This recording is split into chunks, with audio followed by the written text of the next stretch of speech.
games of the future has been interesting, and we'd like to thank you for your patience for our very final series of today. We are going to be witnessing SRG facing up against the Rune Aters, who have surprised us during day number 1 with their, this is going to be a true test of superiority when it comes down to the micro. Today, Selangor Red is going to be showing up innocent, Cam, Sky, Stormy, and Moose.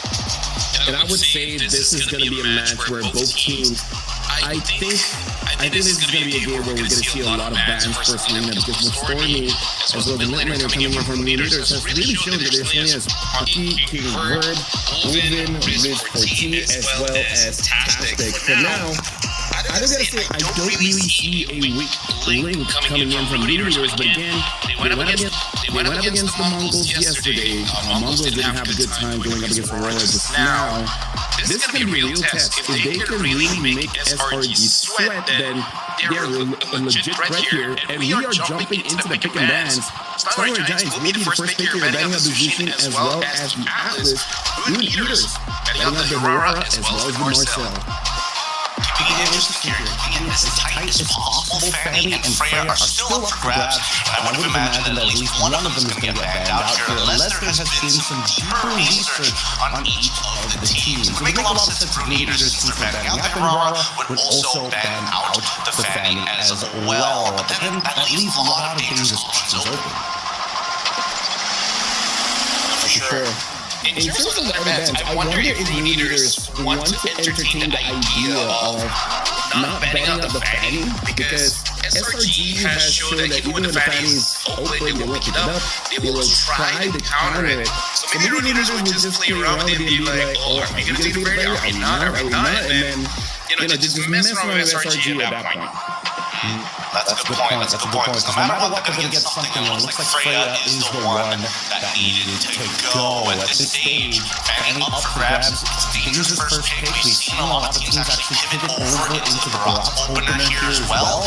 They could go for the Bellering, but I've seen that to be pretty weak on Blue side overall, considering that the Valentina is still able to steal grab the Dryad. So we'll see what the opener is for SRG to kind of kick us off here on the draft to see what kind of direction they want to go. Yeah, I feel like GROUPSA is probably the strongest opener right now. Other than that, I guess Valentina is pretty flex. But I was talking about the Selena, and it looks like SRG read it out. Leaders, they want the Selena, so they take it away, and then they reply with the Melissa instantly. I think this opens up for a conversation between you and Cram, and be like, hey, Cram, you want to use a Lapu? I can use a tank, I don't care. They're trying to influence potential EXP picks, but then what is going to be the natural follow-up to this side of the Rune Aters, right? Because now that they already see the Selena, they know where it's going into the mid lane. So it's pretty high likelihood that they also might get the Barats on top of it all. Yeah.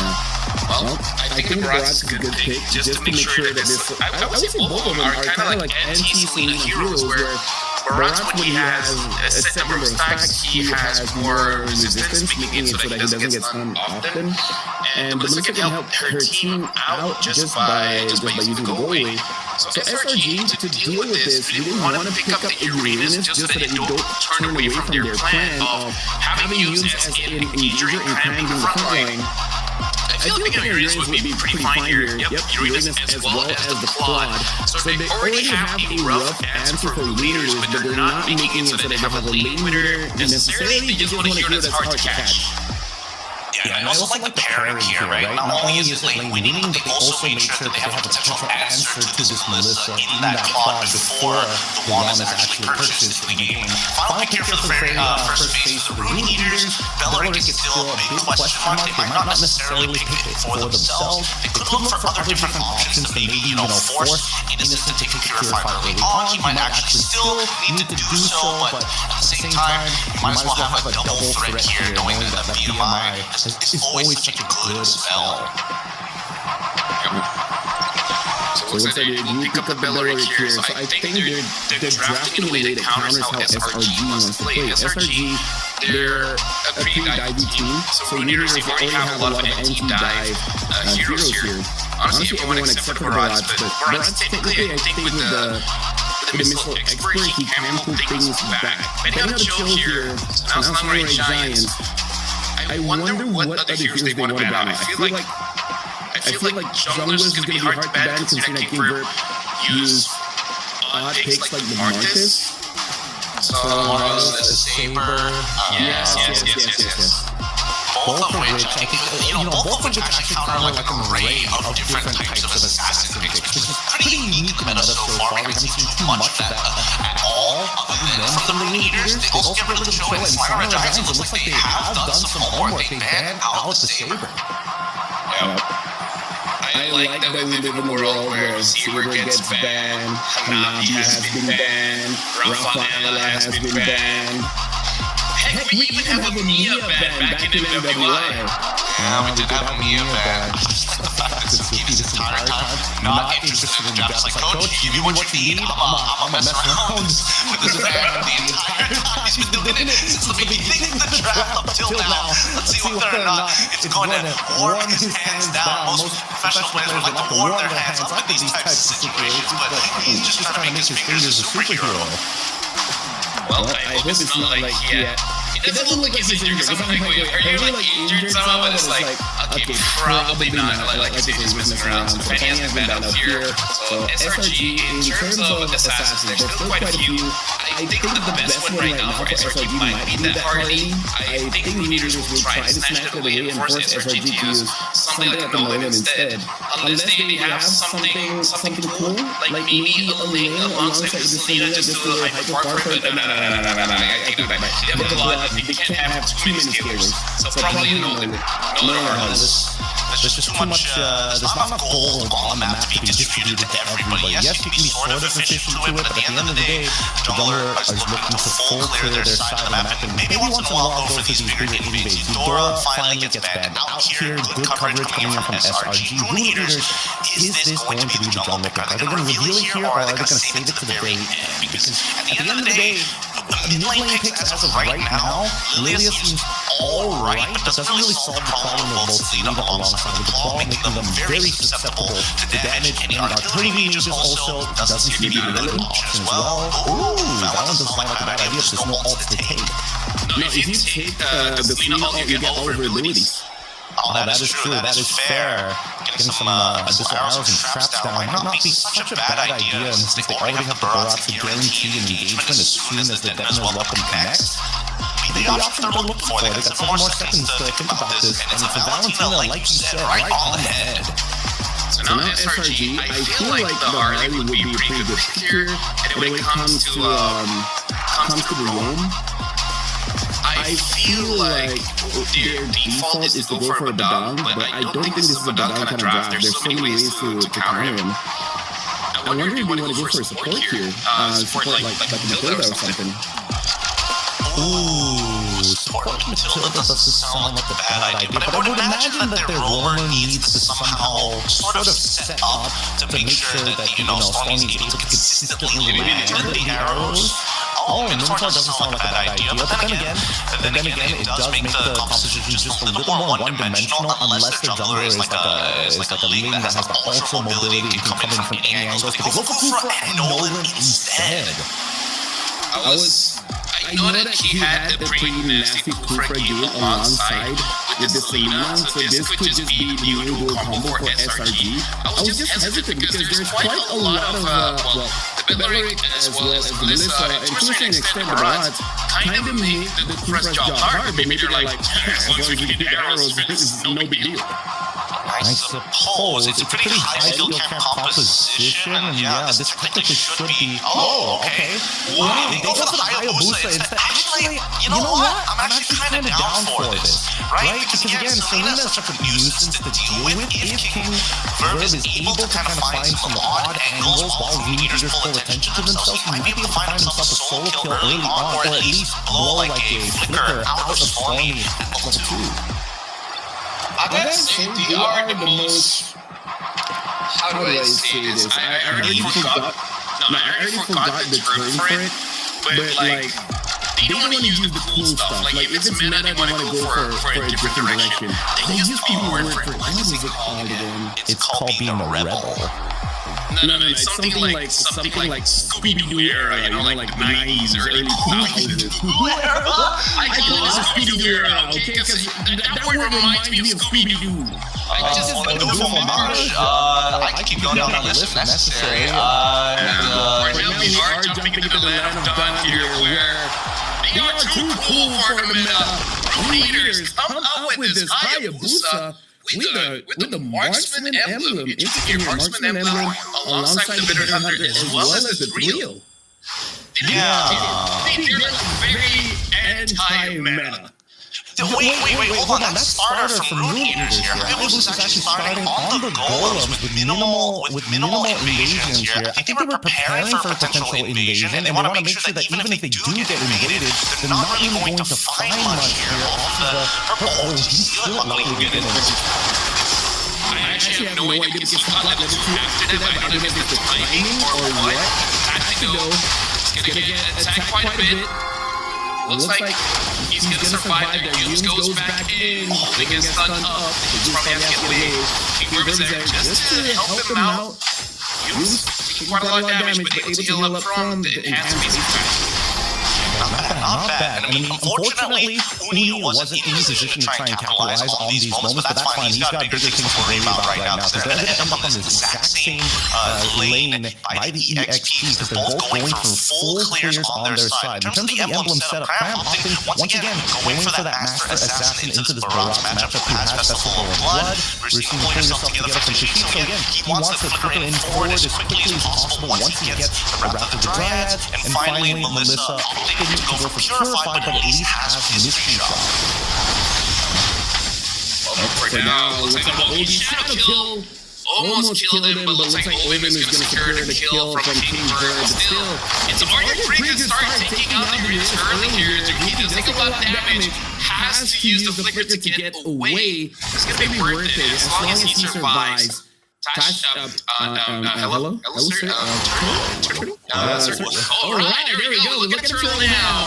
KE-1 secures the turtle and even gets Storm in the back end. Rune Eaters, they might be the real deal here. They're actually making SRG die quite a few times. Yeah, they're making them work for kind of everything. And even Reese is actually winning out this game against Innocent. This is the lowest I've seen Innocent in quite some time, especially with a pretty brutal laning phase overall, but usually he's able to kind of stay through the pain.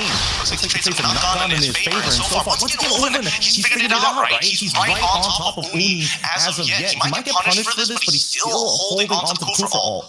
He sees everybody. Finds him and tries to get away when he gets taken down. Oh my goodness. Dude, even dodging on Hughes.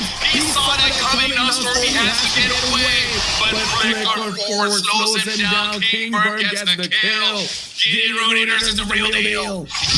This is so real. Great information relay coming in from Oven. He held this position. I thought maybe he was going to try and steal it away, but he also knows that after 2 dashes, there's a pretty good chance that he dies, and spots out all 3 members of Slime Red Giants moving up to that top side, allowing the solo kill here from KE-1 onto Uni's side. He doesn't have any other thing. So the OG counter kill is good, and he eats him as well, and they get Uni again. Now trying to get away, OG Shadow Kill, Hughes on the Ranger, they're going to take it now. Open down to the back end, but I think they're okay with that trade. They're going to KE-1 3-0-3. He goes in, only to die, give another kill over to KE-1. And get in. I remember what the word is. It's Hipster. That's the word I was looking for. See, like Scooby-Doo. It's like Scooby-Doo. Hipster. No, the Scooby-Doo era is Hip B, sir. I think this is the Ben 10 era. That's when you got the hipsters. Overall, I mean, there's still 7-1 in this game, and this lead is kind of ridiculous. Like, KE-1 can basically one-shot anybody with just a little bit of help. Well, right now Turtle hasn't started, and it's really the Kren is having such a bad time in lane. KE-1 still secures it, and then eats Hughes. Hughes gets taken down. SRG. Never in my life, I thought I would see Kren go 0-2, Uni 0-2, and Stormy 1-2-0. KE-1 tries to get onto Stormy, able to get away with the quad shadows back in the top lane. Oven is pushing Innocent out. Everyone, SRG lost the lane, Gideon. Oh man, this might be a fast one for SRG. But let's see, Rune Eaters, at the same time, they've already gotten quite a significant lead 5 minutes into this game. They've developed it to at least a 3K lead. If they crack open the mid-tier 1, this is going to make Uni's life difficult, even more difficult than what we are seeing currently. And Dreadnought Armor already purchased some steel leggings in for Yums just to make sure that he has just enough armor to protect himself from this Hayabusa, but it's not looking good. They're trying to get Zuki here. Zuki does take quite a lot of damage. It takes forever and a half to kill him, and now Oven. Oh, look at that. That's actually good before they able to use the all-double kill for King Verb. At this point, I think he's talking to himself like, guys, why didn't I just pick up Skypiercer? And this is a good point. He is opting to go and try and build up into that war axe, but they managed to get at least one turret, and they're going to probably trade another. No, it doesn't have the OP shadow kill just yet, but they cracked open mid-tier 1, which at least allows Uni to start moving into the level of necessary environment. Once again, guys, they are face-checking too many bushes. Not entirely sure who got that one there. The leaders, they're continuing the assault. And the Barats unable to get used. But oh my god, look at that missile expert pulling them back. Oven secures another kill, and Rune Eaters even getting mid-turret. Getting everything. They are honestly debating SRG. They're taking advantage of the fact that SRG actually are down to brawl, and Rune Eaters are more than happy to oblige with the lead that they have right now. And now this should be a free turtle at this stage of the game, and Selangor Giants are just forced to start grouping up to make sure they create some space for Uni to get back into this game. But he's only a level down, so it's not the worst thing in the world, but at the same time, everything basically kills him. This is a situation where, hold on, Tactic already used the ult, get Cram, and Cram is going to get taken down. Oh my goodness, 1, 4, and 2.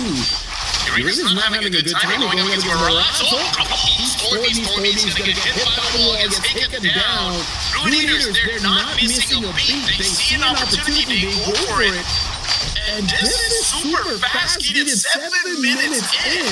And everyone's in a bad position. Open secures the kill, but most of the damage comes from King Bird.